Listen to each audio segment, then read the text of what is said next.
viewers, and I'm glad you are tuning in and watching us from all over the country. Glad to have you this particular evening on this particular special program where we'll be talking matters to do with the triple threat. On the Health Week, we'll be focusing on what exactly is the triple threat threatening the Kenyan youth. That is our conversation this particular evening, and you're welcome from wherever you are tuning in. You can be part of this conversation, contribute and tell us what do you need to know about the triple threat, because our conversation will be breaking it down for you to be able to understand what exactly do we mean when we say the triple threat is actually threatening the Kenyan youth and in large threatening the country. And allow me to welcome my guest this evening, whom I have here in studio. One familiar face and maybe one new face.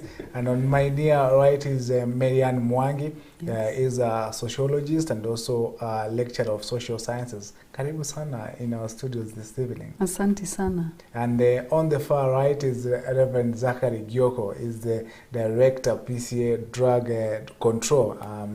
Welcome once again, and good to have you again on this particular program. Thank you.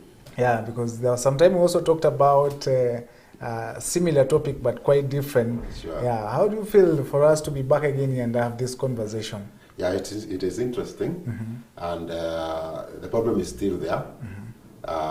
Issues to do with HIV, AIDS, issues to do with the drugs, and we will never stop. We will continue to move on until the problem is over. Yes. And just for our viewers to understand, we are bringing this particular topic of discussion under the Health Week, where there is a thematic of this particular week where we are talking about Jehovah Restores My Health, a conversation inspired by Jeremiah chapter 33 verse 6 that talks about Jehovah restores my health, and that is why we're having this conversation. And just coming to you, Marianne, it's good to have you for us to have this particular conversation. What do you feel, what is your feeling about such conversation being given a platform like this one for us to have this conversation? Thank you so much. I believe it is very timely. People need to hear about what is happening, to be aware, and have consolidated information to be able to make informed decisions. Yes. I think that is quite great, and let's begin our conversation now for us to get into the bottom of this particular conversation. We're talking about a week where we're focusing on the wellness of our bodies, that is the Health Week. And most often there are so many aspects of the body being well, and one that includes both physical, mental, emotional, and all that. That is what is being focused on this week. But our topic on our conversation this evening is about what is threatening the country and threatening the wellness of our people at a larger expense, and that is the triple threat. The triple threat, quite familiar term. You know, many people may know what is triple threat, but let's begin here. Let's define. When we talk about triple threat, what are we talking about? First of all, let me begin to say that it is a health crisis. It is a threat to the health, and more so when we talk about triple threat, it is we are aiming to look at the AYPs. Now, what are AYPs? These are the adolescents and young people. So it is a health crisis that is happening among this age group. Yes. And when we talk about the triple threat, maybe our viewers will be wondering, what are we referring to triple threat? What is this that we are referring to triple threat? Maybe you just break it down for us to be able to understand, so that even as we continue and get to engage in other conversation, the viewer is able to understand what does triple threat entail. Okay, so when we talk about triple, we are talking about three. So what are these three threats? The first one is HIV. The second one is SGBV, which stands for sexual and gender-based violence. And the third one is teenage pregnancies. Now, if we begin with HIV, the first one, it can come in two ways. There are those who have now reached the age of adolescence who are born HIV positive. Then secondly, there is what we are calling new infections. So that means they are acquiring, there are those who are born with it and those who are now getting infected and the process. So that is the two levels of HIV infection. When we come to SGBV or sexual and gender-based violence, We are now talking about it is the adolescents who are greatly affected, and it comes in many forms. It can be physical abuse, emotional abuse, it can be sexual abuse, it can also be socio-economic abuse, and the latest one that the numbers seem to be really going up is incest. And when we talk about incest, maybe you define further, maybe for our viewers, so they can understand. You know, it's a crisis. You talked about being a health crisis. So, if I'm somewhere and I'm seeing this is happening, is it part of the threat? So maybe you can break it down as well, so that we can know. When you talk about incest is now rising, someone may now be wondering, what is incest? If I see it, can I be able to avert it for us to be able, you know, to have that joint effort? Yeah. That is true. Incest, I think all of us would have an idea what it is, because it's in the Bible, it is in our culture, and it was one of the things that was committed that was taboo. It was something that was so against the norms and values of the people. So when it did happen, those days we used to hear people would be excommunicated or asked to leave the community. It was such a serious offense to be done. But in today's context, the numbers seem to be coming up or increasing. And when we're talking about incest, is where there is sexual relations between somebody who is related to you. Now, who is this somebody? It can be a father and a daughter, a son and a brother and a sister, a mother and a son. So they're very immediate. And then now cousins, and slightly coming out of the circle, uncles and nieces and nephews. So that circle is what we are talking about, incest. Yes. Just before I come back to you, maybe so that we can now dwell on the gap that we're having in terms of the battling HIV, because that is what we begin with. Let me come to Reverend. Reverend, she's talking about, you know, this being a very big threat for the country, and you've heard what she's talked about and things like incest. Just to understand how we, you know, neglected the past that was good, and now we are normalizing, the things like incest that you find it's happening, the cases are rising. Have we failed at some point to be able to, you know, avert such situations? I think over the years, people have lost touch, especially when it comes to parenting. People have concentrated more on academics, and some of the more important things like values have been forgotten. And I think it's high time that we go back and emphasize values in our homes, values in our schools, even in our community, because the solution will be educating people on the importance of maintaining values and integrity. Yeah, character is very, very important here. Yes. So you would say at some point the society maybe has lagged behind in terms of, you know, bringing us to where we are right now? Yeah, I think so, because I think, the way children grow, what is emphasized at home, and also what is emphasized at school, that's what they take as serious. Like now, even in a school setup, you find when people, if we have a Thanksgiving, we have a Thanksgiving Day, or where we are giving even presents, you find that rarely do you find presents being some present being set aside for the most behaved pupil or student. Yeah, they are always who has done well in math, who has done well in this area, and we forget what is important. And because the issues to do with the values and character are actually the core thing. You know, the other things actually comes to top up, but the core thing is value, because at the end of the day, you will achieve success as a grown-up if you have actually achieved in the area of you have actually improved your character. Yeah. And Marianne, Rev is talking about maybe a gap that we've left, maybe in terms of educating and nurturing now the young, for us to find ourselves where we are. But we're talking about something like HIV. What do you think, or rather from your point of view, what has brought us to this point where now HIV has become a real threat? We were talking about there came reduction in the infection and maybe different ways of helping people to cope with HIV. But now we're talking about the infection rates rising. Yes. What would you say, or rather, what has brought us here? When you look at what brought into fore this issue of triple threat is the realization that Kenya was ranked number 3 worldwide in teenage pregnancies. So what does that mean? It means if you're pregnant, you're having unprotected sex. So thereby infection is high. Some of the children could be born with HIV, so they can infect others. However, most of them are on medication.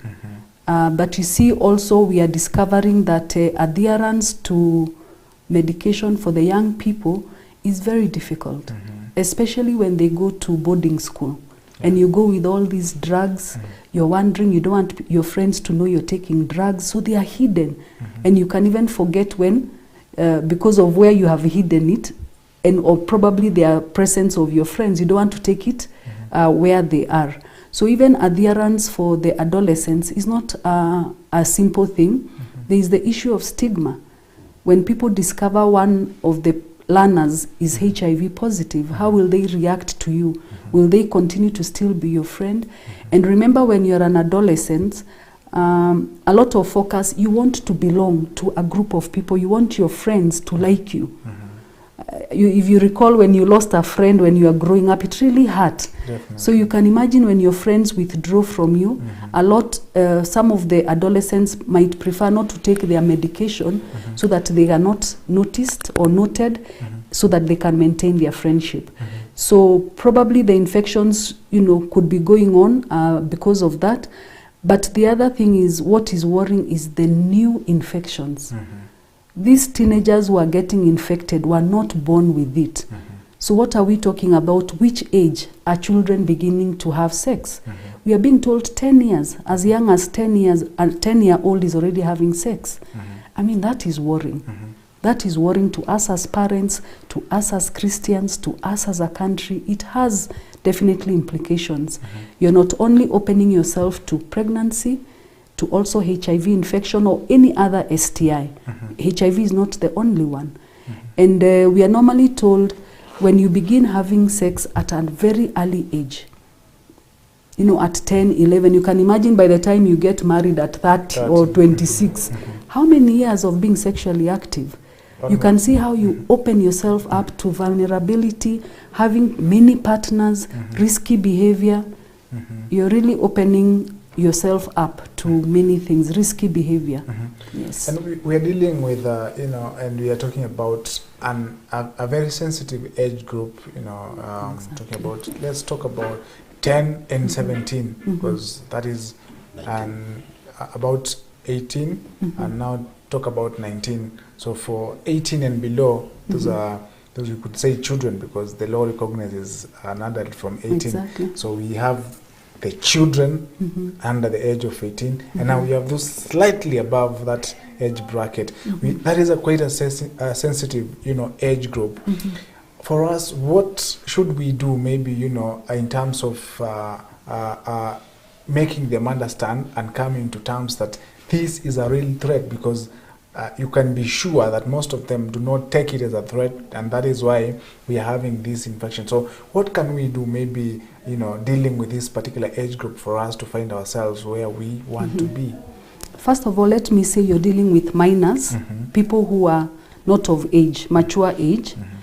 They are dependent on somebody. They now bring another dependent. So you are dependent and you have another dependent one who is depending on one who is not even independent. So the dependency circle is expanding. And there is this now parent who has to think about this, my dependent, and another one who has come in. You can see it is a worrisome situation. What can we do? as parents, we have a responsibility to just talk with the children, because now we are realizing it's starting very early. Children are maturing much earlier than we did our times. The exposure they are in is very different from our times.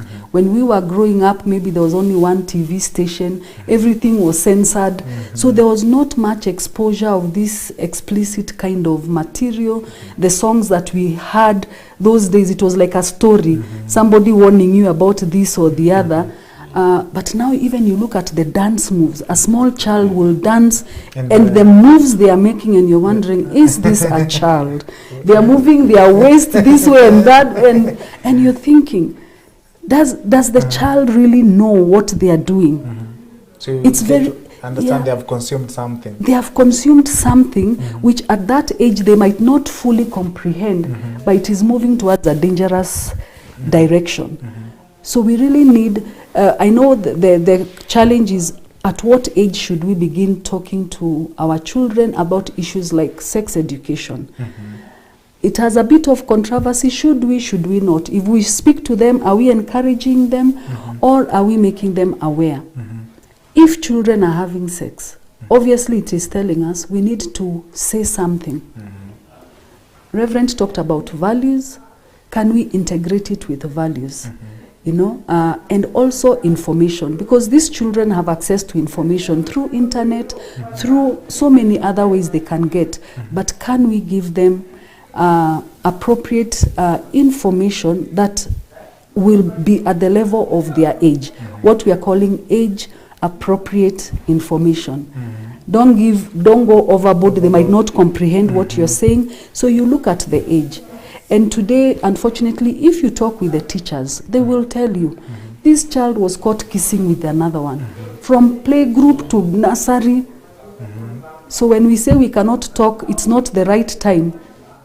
They are indulging in adult behavior, in an area they should not even be there at all. So if we say it is not time to talk to them, they are already at it. So that is the biggest danger. That is the biggest danger. And talking about that, I want to come to Rev, because you talked about the controversy around at what age should we talk to our children, or rather the young teenagers, about sexual education, so that we can avert some of these things such as teenage pregnancies and HIV. And the biggest avenues, most of them you find churches are places where parents often consider their children safe.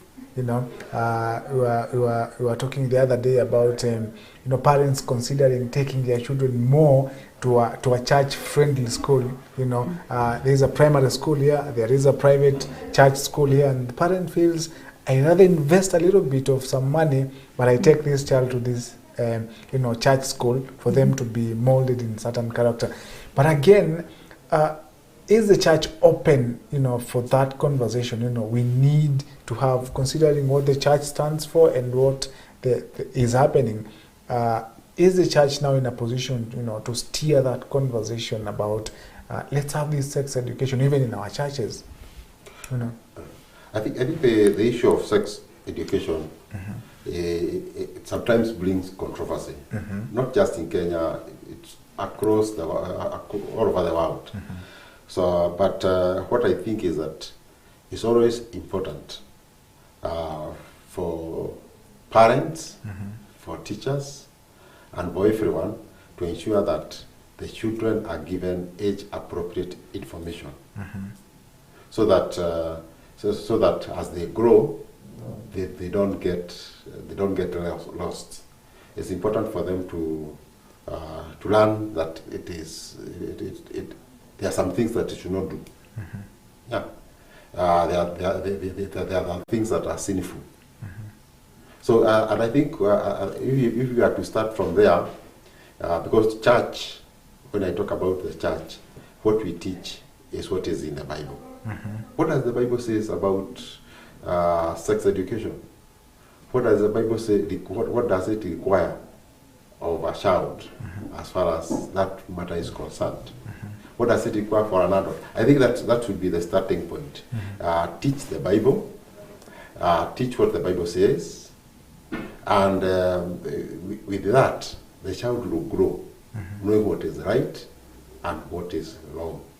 And at the moment they get to know what is right, what is wrong, and then let them grow having self-esteem, so that they're able to say no to some bad things and yes to good things.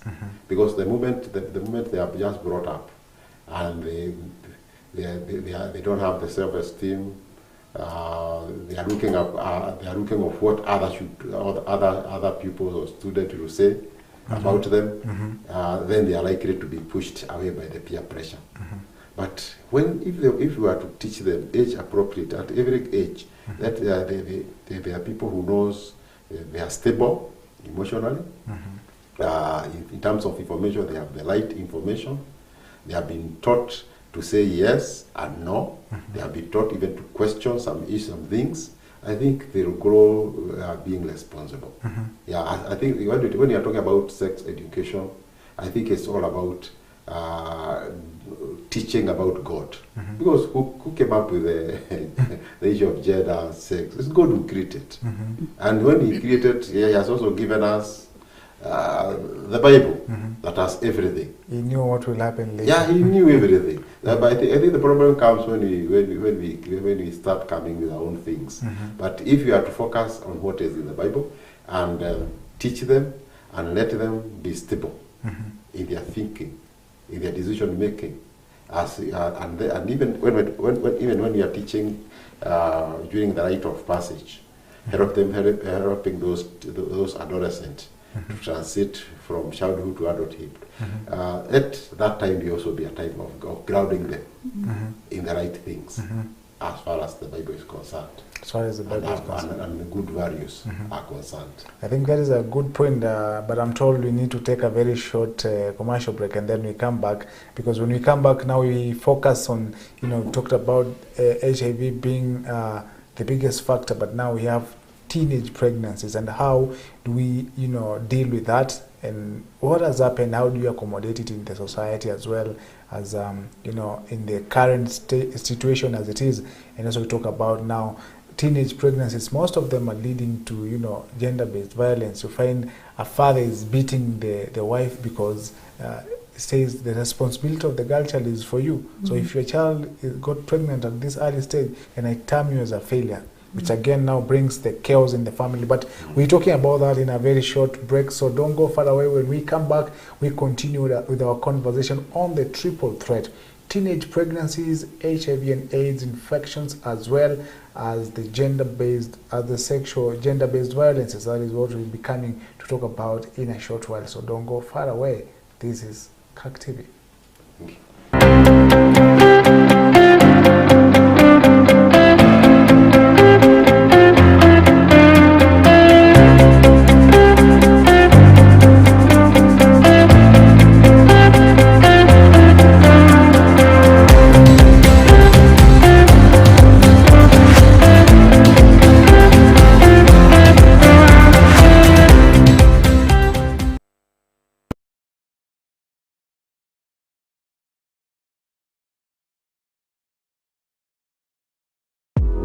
John Maxwell once said, "A reader is the one who knows the way, goes the way, and shows the way." Simply put, readership is all about vision and influence. Join me, Robert Waihenya Goge, the Secretary General of the Presbyterian Church of East Africa, every first Monday of the month from 8 p.m. as we microscopically look at the reality, specificity, and simplicity of leadership, only on CAC TV. Specificity. Uongozini, a show by the leader, for the leader.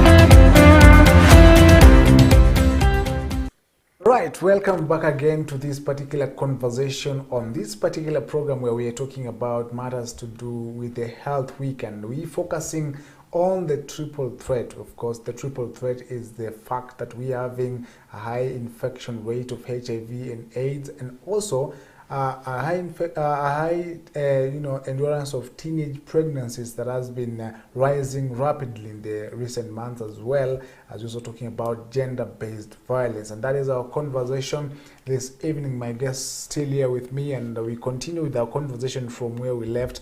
And we were talking about building character as a society, for us to have that environment where we're teaching our children the right things and the right path.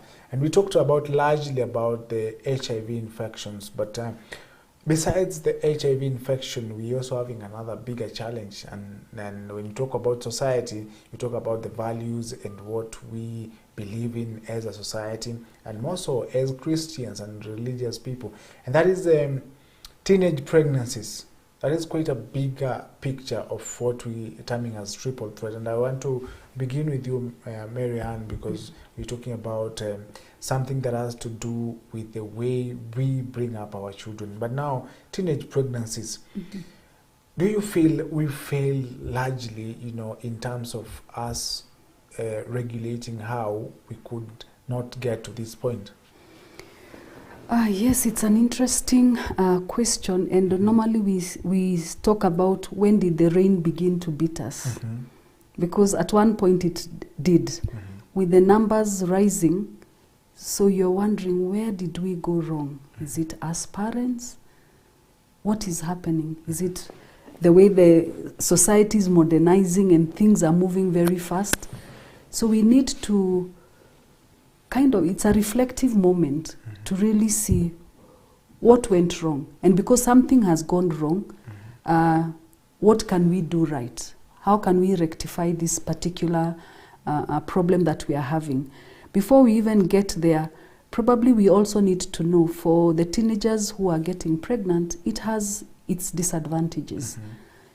It has its health issues, because some of these children who are born will be born prematurely. Mm-hmm. A 10-year-old, most likely. Mm-hmm. You can imagine even if giving birth kills mature women, they die in the process. Mm-hmm. What about a 10-year-old? Mm-hmm. You're looking at issues of children being born with disabilities, low birth weight, and other challenges. Mm-hmm. If you're lucky the child is born normal, it is fine, well and good. But before even we get there, what can be done about this situation? Mm-hmm. It's calling for quite a number of, it's not a solution by one person, it is all of us. Mm-hmm. The churches need to get involved, the parents need to pay more attention. I know, as he talked about, we applaud Prize Giving Day, we applaud academic achievement. Mm-hmm. Parents are busy chasing money to make sure that their children are comfortable. Mm-hmm.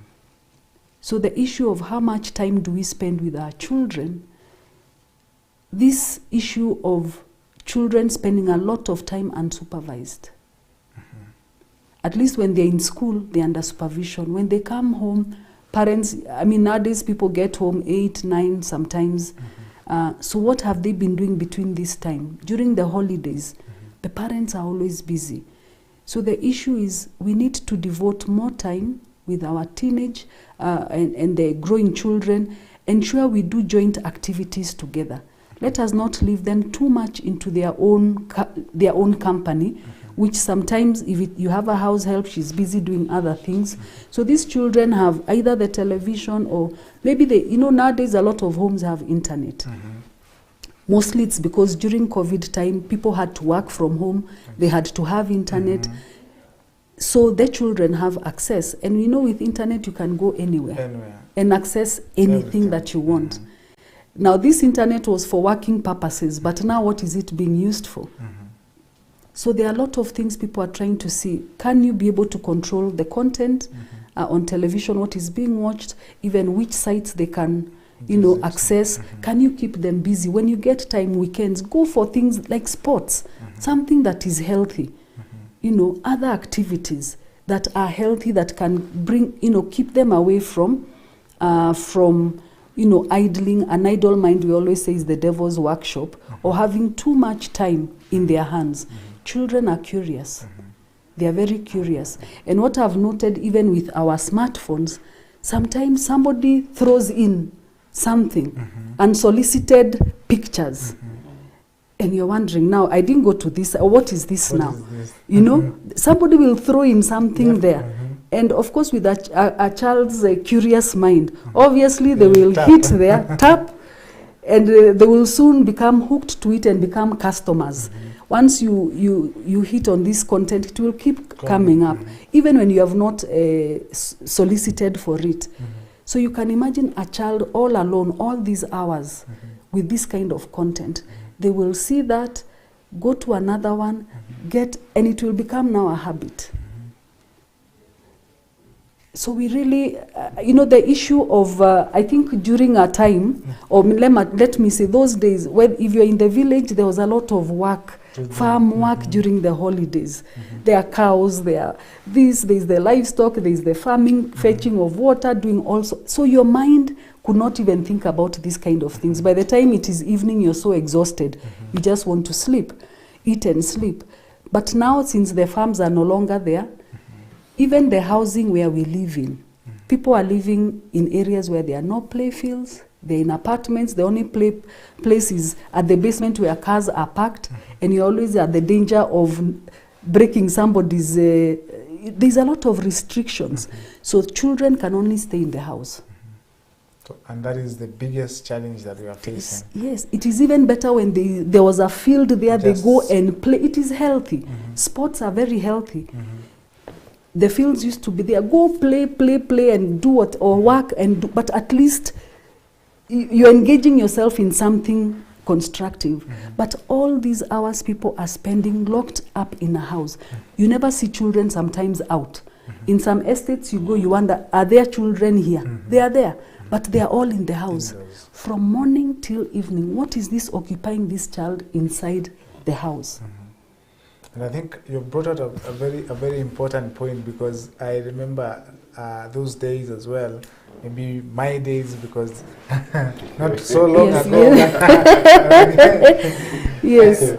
The parent would battle, dealing with a child who has come home late from playing, than dealing with a child who has been indoors feeding on, content that is not even of his age, or rather, what the parent wants.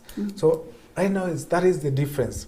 The initial parents used to battle with the children who have come home late from playing. Now you're dealing with a child who does not want to get out of the phone, and what they are doing at the phone is quite different from what you want. And in most cases, the parents have very little control over that.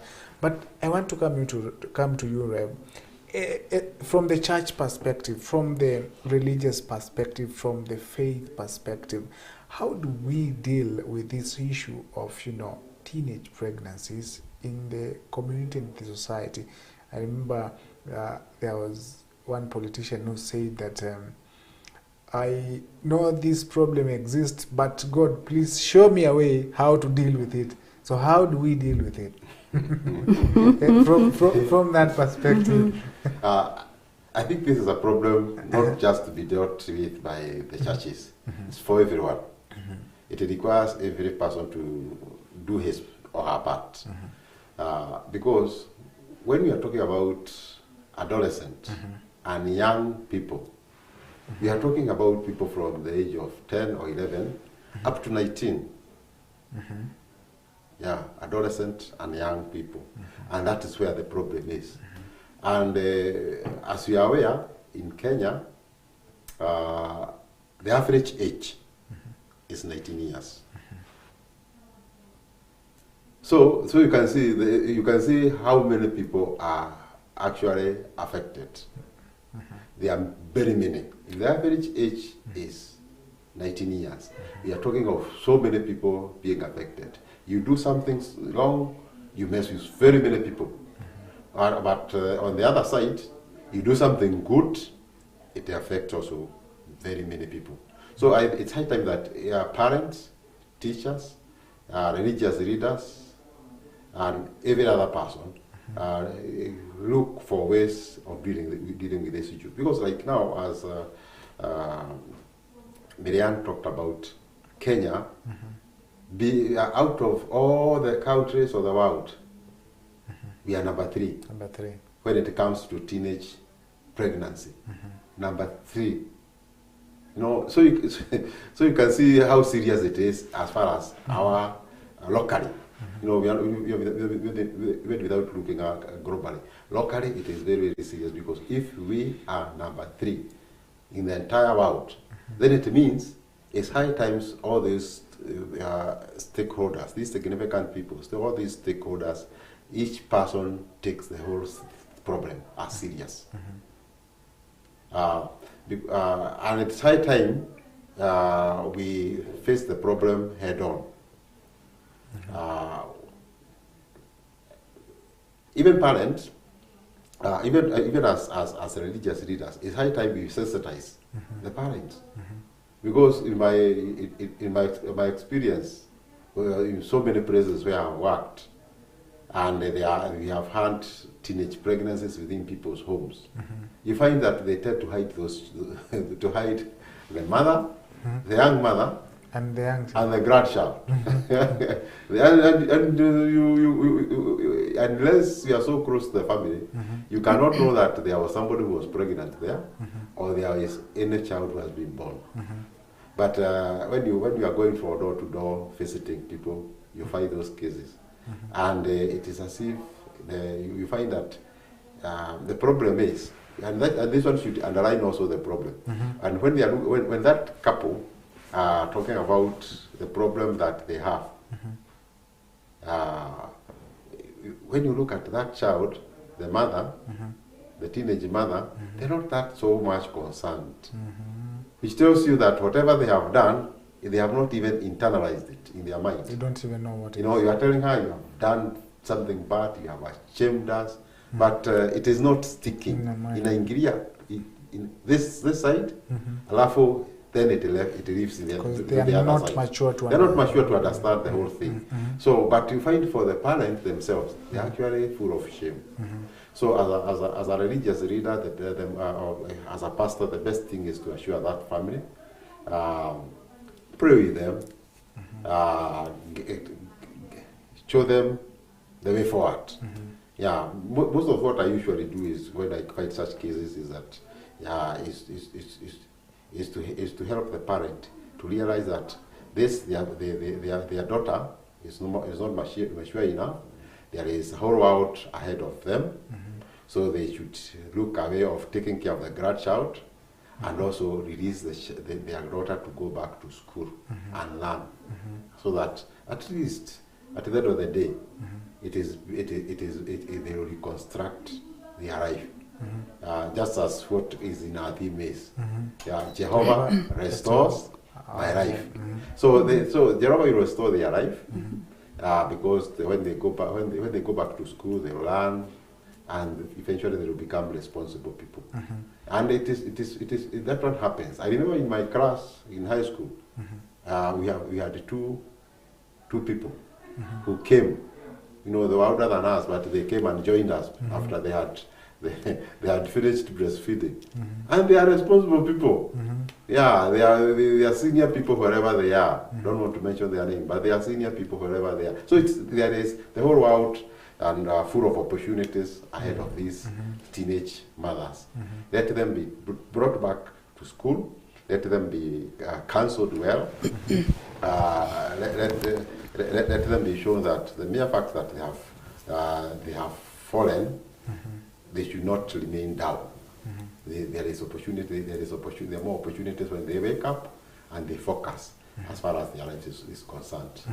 Yes. I think that is a quite clear perspective on how the church should treat, these teenage cases. But let's come to you, Marianne. This teenage pregnancy is not just a religious thing. It's more of a thing being led by the other. You find even most people that teenage mothers, some of them maybe not Christians, maybe not religious people, but it is happening. It's a real problem. Besides the Christian aspect of it and us integrating, you know, of course, Christianity and religion is very kind to such cases, but there is the outside world that is very ruthless when it comes to things to do with the teenage pregnancies. So how do we deal, you know, with these rampant cases? How do we avert this situation, you know, going forward? I think what the stakeholders like the government has done is first of all to do research to find out what is the root cause. Because if we find ourselves at number 3 in the world, there must be something that is driving these teenage pregnancies. So what is research telling them? What are the issues? If they have even analyzed the counties where they have the highest pregnancies. Unfortunately, Nairobi is number 1. Followed by others, scattered Homa Bay, Bomet, and other regions. Samburu, I think, where and each area is, there are differences. Strategic. There are some could be cultural, others could be socio-economic, poverty. When we talk about Nairobi, then what would we be talking about? Is it happening in which family, you know, socio-economic background, you know, status, families, where are the numbers? Once then we identify what is happening and which group are these, then you begin to deal looking for the solutions, because what is causing teenage pregnancies in Samburu obviously is totally different from what is driving teenage pregnancies in Nairobi. And then in Nairobi, which area? Where is it highest in? Is it in the informal settlements? Is it across middle class, rich, you know? Then you begin to see, looking for solutions, addressing the specific things that one has noted. So, and you can see even the issues of education. What he said, the Ministry of Education reversed their decisions. Before, if you get pregnant and you're in school, that is it. You have to leave. But now they have said the girls have to come back. But do you expect that girl in Samburu to come back? It could be happening in Nairobi. But for there are some who, once they become pregnant, that is the end of their education. And now it starts now the vicious circle now of poverty and all the other things. So these kind of opportunities, probably they are present here in the urban areas, but not so in the other areas. So the issue of root causes. And sometimes I look at Kenya, it is our beautiful country, but our value system, I don't know what has happened to our values. Has degraded. They have really degraded. So we really need to work on these values. Something seems to be wrong. Everything is up. Corruption so high. We accept it. It has now become part of life. This or the other happening. Are we normalizing these kind of things? So we really need even the family setup. Can we regroup and have that family that what it used to be and what it was meant to be by God? This is the one unit that God endorsed and said, this is the unit to bring up family, children. This is the unit that he aliweka tick. But see what we are doing to it. I think you've made a very strong point. It's as if you had, I was told we have some few minutes. Maybe you were doing like a parting shot. When you state clearly what the government should do, it's clearly now trying to wind up. But as well as we wind up, because I'm told we have less than 2 minutes for us to conclude our conversation. Maybe we're talking about a triple threat, that is HIV, gender-based violence, and teenage pregnancies. All those are tied together. As you combine the aspect of sex education, creating values for the teenagers and all that. Maybe, Reverend, your final remarks in terms of how we come out of this situation. We are all shocked that we are number 3.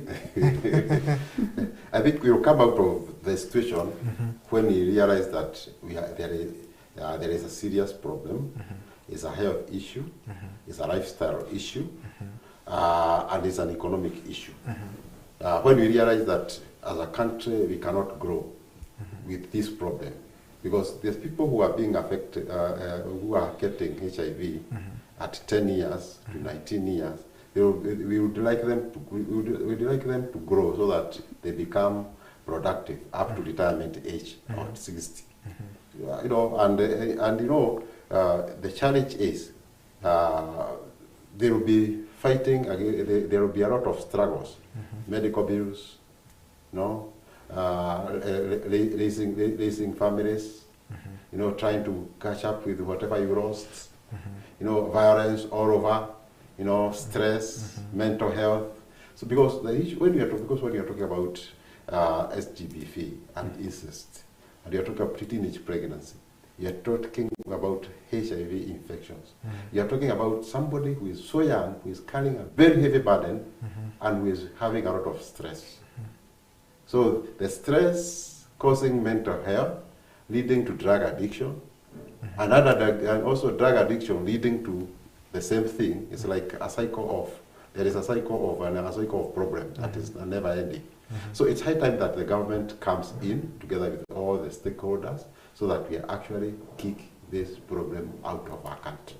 Yes. That's a good point to wind up. And Marian, as you wind up, you know, you also, you know, interact with this. Some of them maybe are part of your classes because they 18, 19 roughly, they have joined campus, and perhaps you talk to them as well. What would be your final remark in terms of the situation you are in and how we come out of it, maybe in just a few seconds? For me, I would say everybody to do their bit. At the university, we have a compulsory unit which the students study, which is called Gender, Sexuality and HIV and AIDS, which is taught across to all the students. We try to make it interactive, not just a course that you cram to pass, but something like a life skill that you're learning to help yourself as a person. I was just trying to imagine with these kind of things that the children are doing at that early age, what we talked about, you can imagine by the time they get to university, you are away from home, you have all this freedom. And now you have to do things by your own. Now nobody is watching you. You can, you know, nobody's asking what time you came in, what, you know. It's an explosive situation. So we try to catch them early during orientation and in their first years, at least put in a word. Coming from a Christian-based university, we still talk about the values, we still talk about coming together as a community to worship together.